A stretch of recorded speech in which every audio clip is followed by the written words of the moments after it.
Listening today to my colleagues on the other side of the aisle charging Republicans with racism, hate, saying that we discriminate against people from the LGBTQ community or based on race has been appalling today. And I'm sorry for the witnesses that have had to hear that. I'm sorry to the American people. That should not be happening. I don't think anyone stood in line to pick their race or chose if they wanted to be a man or a woman or what color hair or any kind of physical feature before they were born. That's not something that any of us pick. Marjorie Taylor Greene wanted to do some revisionist history and pretend her party isn't racist and homophobic, but I guess she forgot her own words. Here you see, no, what's scary is men pretending to be women reading gender cult lying books to our children, provocatively dancing nearly nude in public spaces, and taking over our bathrooms, sports, and private spaces.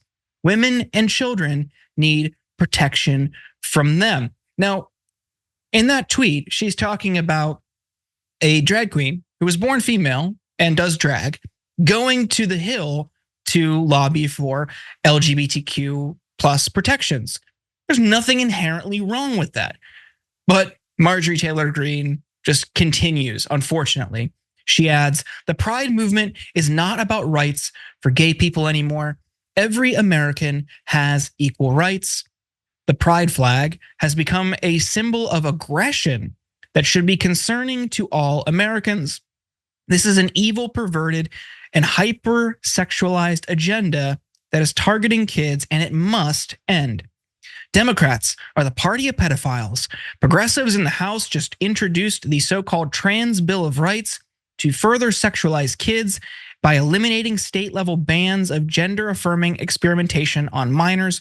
That's exactly why we should pass my bill, the Protect Children's Innocent Act, and to end the genital mutilation of children at the federal level.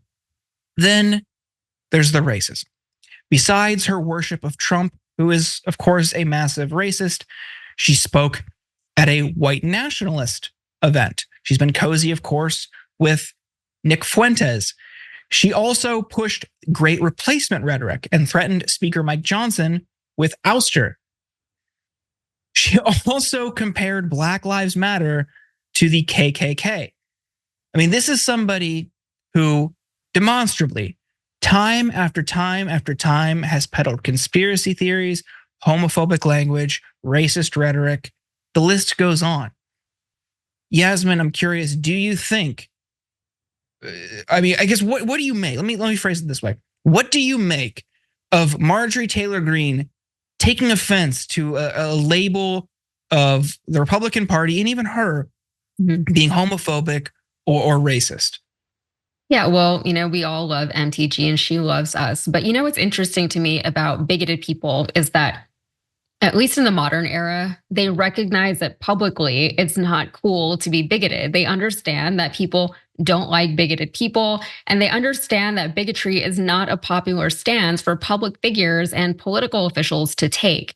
And it's sort of fun to watch them dance around their own bigotry while promoting bigoted rhetoric and legislation. And it's out there for everyone to see. They say these things publicly. They write them on the internet, which, everything written on the internet lives forever. But Republicans are good Christians, right? So how can they be Christian and not love everyone? They have inextricably linked their political platform to their own, self-described, self-aggrandized morality, which is inextricably linked to their religious stances, right? A lot of their political platform is rooted in Christianity and in their superior morality to the rest of us. But at the end of the day, they're not nice people because what they want is less good things for more people. They want to exclude people. They want to feel exclusive, even though anyone can become a Christian if they wanted to. Anyone can become a Republican if they wanted to. Anyone can be bigoted if they wanted to, but people don't want to because it's not nice. It's not nice to be that way.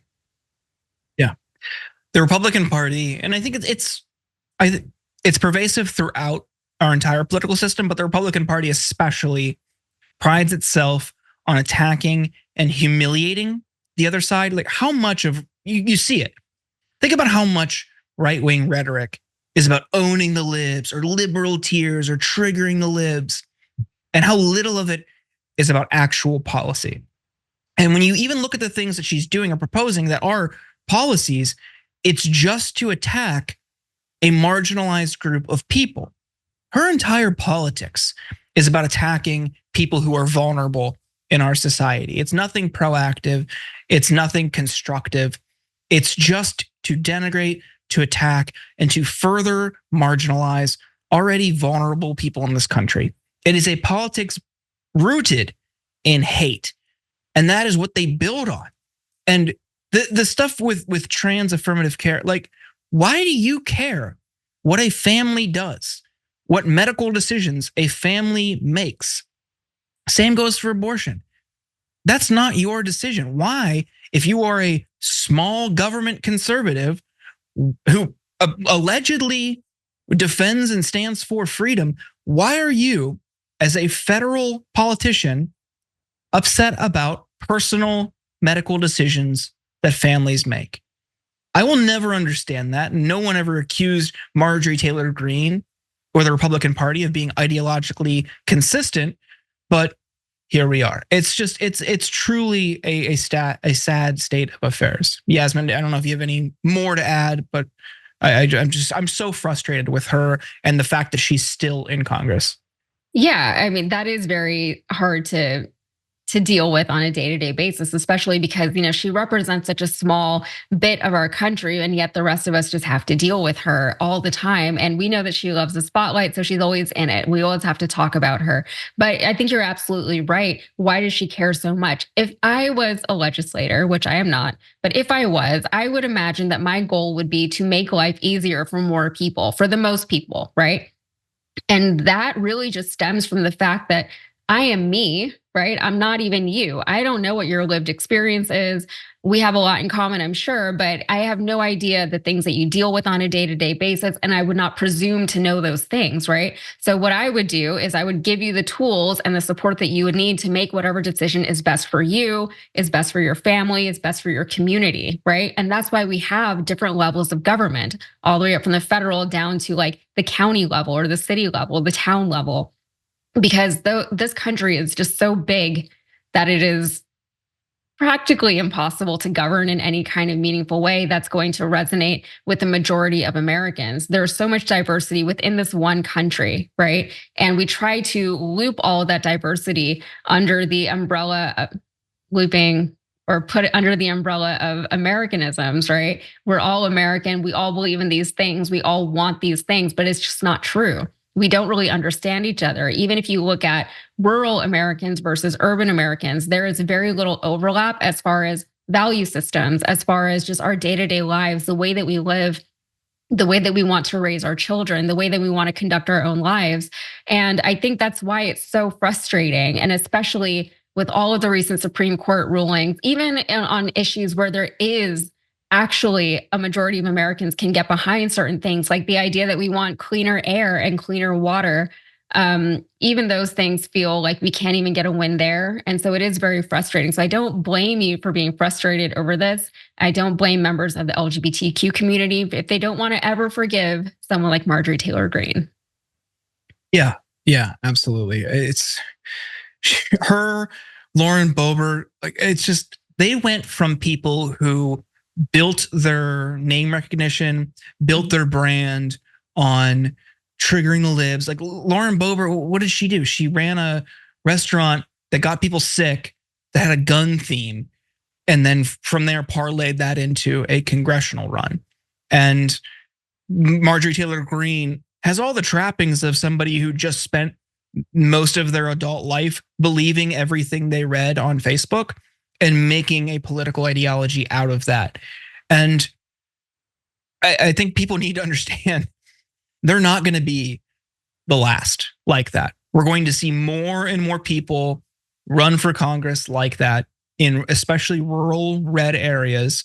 And I don't know if the Democratic Party has an apparatus to fight back against it. And especially in these areas where they're considered safe red seats, these people can just glide to victory and then they just totally change the trajectory of Congress, of legislation, of discourse. These people have outsized influence relative to how insignificant they are in the grand scheme of American politics, because they're loud, because they're crazy, because they don't make sense and they peddle conspiracy theories. They command an audience. And Marjorie Taylor Greene, because she's so kooky, because she takes these wild stances, but also because she understands how right-wing internet culture works, she has a fundraising base far beyond her district. So she's empowered by crazies just like her all over the country. It is absolutely horrifying. Members make a difference here at TYT. You help make the show happen, and we see you in the chat with your loyalty badge. Click the join button to become a member today.